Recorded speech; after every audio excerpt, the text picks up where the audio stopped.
दोनों जवानी की मस्ती में तू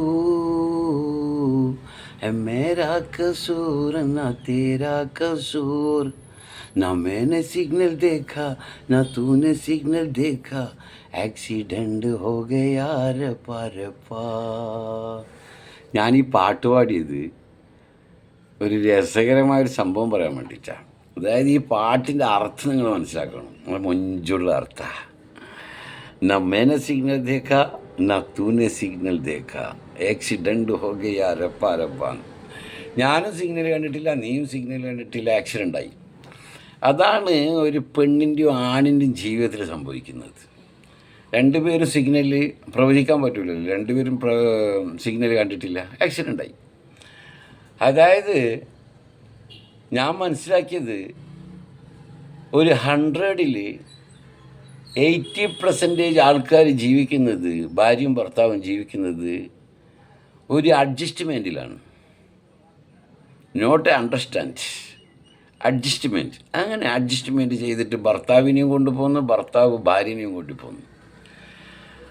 എന്നൊരു കാലഘട്ടത്തിലാണ് നമ്മൾ ജീവിക്കുന്നത്.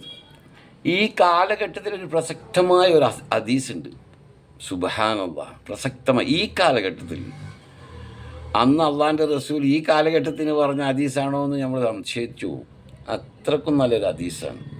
അതായത് ഇപ്പം നടക്കുന്ന കല്യാണം എന്ന് പറയുന്നത് മഞ്ഞക്കല്യാണോ, ചുവപ്പ് കല്യാണോ, മഞ്ഞ അല്ലാത്ത കല്യാണോ, നീലക്കല്യാണോ, സുബ്ഹാനല്ലാഹ്, കടന്ന കല്യാണം, കടക്കാത്ത കല്യാണം എന്നെല്ലാം പറഞ്ഞ കല്യാണങ്ങളാണ് നടക്കുന്നത്. ആർഭടമായുള്ള കല്യാണങ്ങൾ. ഇല്ലാത്തവനും ഉള്ളവനും എല്ലാം കഴിവിൻ്റെ പരമാവധി ശ്രമിച്ച് ആർഭടാക്കുന്നു. ഇന്ന് ഓക്കെ, കല്യാണം ആർഭടമായിട്ട് കഴിയുന്നു. പക്ഷേ ഡൈവോഴ്സ് ആരും അറിയുന്നില്ല. നാടായ നാട്ടുകാരെ അറിയിച്ചുകൊണ്ട് കല്യാണം കഴിക്കുന്നു. ഡൈവോഴ്സോ ഒരാളും അറിയുന്നില്ല. ഓരോ മഹലിലും അതേപോലെ കോടതിയിലെല്ലാം കെട്ടിക്കിടക്കുക ഡൈവോഴ്സ് പേപ്പറുകൾ. സുബ്ഹാനല്ലാഹ്, ഇതെന്തുകൊണ്ടാന്ന് പറഞ്ഞാൽ ഞാൻ മനസ്സിലാക്കിയൊരു കാര്യമാണ് പറയുന്നത്. അതായത് ഈ അഡ്ജസ്റ്റ്മെൻറ്റിൽ അങ്ങോട്ട് ദാമ്പത്തിക ജീവിതം പോകുമ്പോൾ, അതാണ് ഞാൻ പാട്ട് പാടിയത്. ना तूने सिग्नल देखा ना मैंने सिग्नल देखा ആക്സിഡൻ്റ് ഹോ ഗയാ. അപ്പോൾ ഈ അഡ്ജസ്റ്റ്മെൻറ്റിൽ നമുക്ക് കുറേ കാലം കൊണ്ടുപോകാൻ പറ്റില്ല. അണ്ടർസ്റ്റാൻഡിങ് പോകണം. അണ്ടർസ്റ്റാൻഡിങ്ങിൽ 98% ആൾക്കാരും അണ്ടർസ്റ്റാൻഡിങ്ങിൽ പോകുന്നില്ല. ഞാൻ പറഞ്ഞില്ലേ, ഒരു 80% ആൾക്കാർ അഡ്ജസ്റ്റ്മെൻറ്റിൽ പോവുക. അതായത് എൻ്റെ പൊട്ടത്തരാണോ മണ്ടത്തരാണോ എന്ന് എനിക്കറിയില്ല. ഞാൻ മനസ്സിലാക്കിയത്, ഇപ്പോൾ ചൈന എടുത്ത് നോക്കിക്കോ, ഫിലിപ്പീൻ എടുത്ത് നോക്കിക്കോ, വേൾഡ് മൊത്തം എടുത്ത് നോക്കിക്കോ, എല്ലാ സ്ഥലത്തും നമ്മൾ പറയും നമ്മൾ ഭയങ്കര സംഭവമാണ്, അതാണ് ഇതാണ് എന്നെല്ലാം പറയും.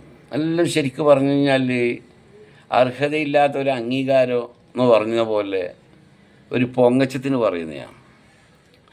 അതായത് ചൈന, ഫിലിപ്പീൻ ഇങ്ങനെ പറയപ്പെടുന്ന ഒരുപാട് രാഷ്ട്രങ്ങൾ നിങ്ങൾ എടുത്തു വയ്ക്കുക.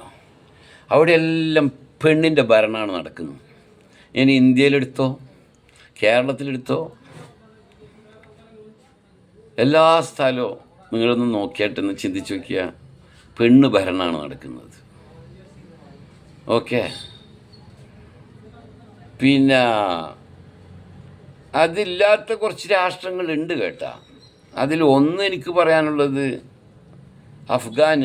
അഫ്ഗാനിസ്ഥാൻ, അതേപോലെ തന്നെ ബലൂചിസ്ഥാൻ അങ്ങനെ പറയാൻ പറ്റും, ഉസ്ബാക്കിസ്ഥാൻ, ഇങ്ങനെ പറയപ്പെടുന്ന കുറച്ച് രാഷ്ട്രങ്ങളുണ്ട്. അവിടെയൊക്കെ എന്താ പറയുക, നമ്മളെ പണ്ടത്തെ ഒരു ശിഷ്ടത്തിലാണ് പോകുന്നത്.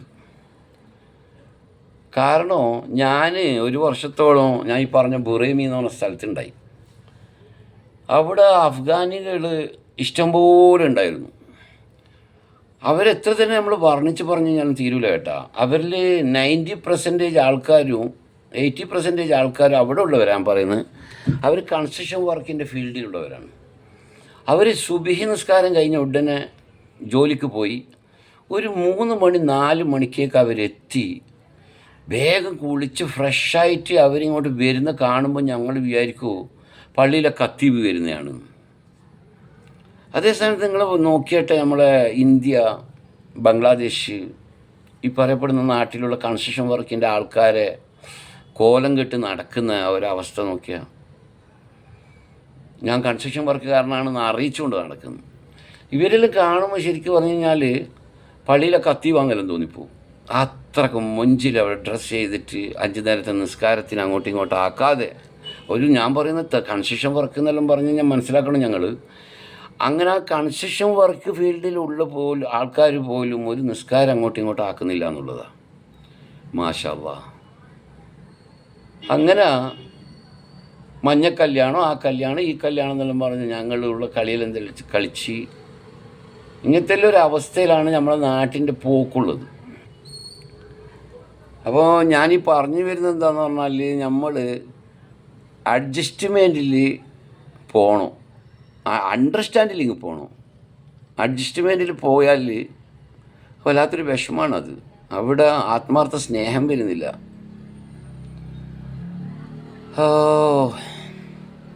ഞാനിപ്പം പോകും പാത്തു പടവെട്ടാൻ, നിങ്ങൾ പോയി മജ്ജത്തായ ഞമ്മക്കാരാണ് എന്ന് പറഞ്ഞ പോലത്തെ അവസ്ഥയാണ്. പ്രസക്തമായ ഹദീസിൻ്റെ കാലഘട്ടത്തിലാണ് നമ്മൾ ജീവിക്കുന്നത്. അപ്പോൾ ആ ഹദീസൊന്ന് പറഞ്ഞു തരാമെന്ന് വിചാരിച്ചു. വലിയ പാണ്ഡിത്യമുള്ളൊരു മനുഷ്യനും നല്ല കേട്ടായിരുന്നല്ലോ, കേട്ട് പഠിക്കുന്ന സംഭവം. ആ ഹദീസ് അള്ളാൻ്റെ റസൂലിൻ്റെ അടുത്ത് ഒരു സഹാബി വന്നിട്ട് പറയാണ്, നബിയെ എനിക്ക് എൻ്റെ ഭാര്യനെ തലാക്ക് ചെല്ലണം. അപ്പോൾ നബി ചോദിച്ചു എന്താ കാര്യം?